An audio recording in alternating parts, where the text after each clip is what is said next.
City vision exclusive. വാഗമണ്ണിൽ അപൂർവ ജൈവ വൈവിധ്യങ്ങളാൽ സമ്പന്നമായ 70 ഏക്കർ മലനിരകൾ റവന്യൂ ഉദ്യോഗസ്ഥർ രഹസ്യമായി പതിച്ചു നൽകി. കയ്യേറ്റം ഒഴിപ്പിച്ച് സർക്കാർ തിരിച്ചുപിടിച്ച ഭൂമിക്കുൾപ്പെടെയാണ് അനധികൃതമായി പട്ടയം നൽകിയിരിക്കുന്നത്.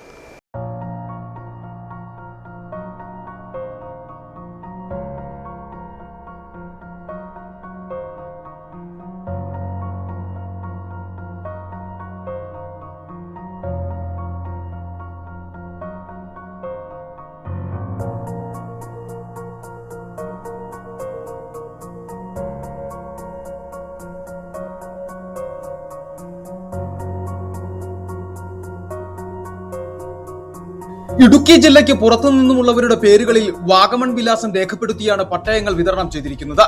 പട്ടയം നൽകുമ്പോൾ പാലിക്കേണ്ട മാനദണ്ഡങ്ങൾ ലംഘിച്ചായിരുന്നു പട്ടയ വിതരണം. 2021 മുതൽ ഇവിടെ പുൽമേടുകൾക്ക് പട്ടയം നൽകിയിട്ടുണ്ട്.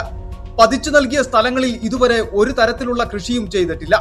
ലാൻഡ് അസൈൻമെന്റ് കമ്മിറ്റി ചേരാതെയാണ് ഈ കാലയളവിൽ പട്ടയങ്ങൾ നൽകിയിട്ടുള്ളത്. പട്ടയത്തിന്റെ അപേക്ഷകൾ പരിഗണിക്കാൻ ഭൂമിയുടെ കൈവശാവകാശ രേഖകളോ വരുമാനം സംബന്ധിച്ച രേഖകളോ പട്ടയം ലഭിച്ചവർക്ക് ഹാജരാക്കുവാനും കഴിഞ്ഞിട്ടില്ല. കൂടാതെ പട്ടയം നൽകേണ്ടവരുടെ പട്ടിക തയ്യാറാക്കി കളക്ടറേറ്റിൽ സമർപ്പിച്ച അംഗീകാരം തേടുകയും ചെയ്തിരുന്നില്ല. പട്ടയം നൽകുന്നവരുടെ പേര് വിവരങ്ങളും വസ്തു സംബന്ധിച്ച കാര്യങ്ങളിലും വിവരിക്കുന്ന പട്ടിക വില്ലേജ്, പഞ്ചായത്ത് ഓഫീസുകളിൽ പ്രസിദ്ധീകരിക്കണമെന്ന നിയമവും അട്ടിമറിച്ചാണ് മലനിരകൾ വ്യാപകമായി പതിച്ചു കൊടുത്തിരിക്കുന്നത്.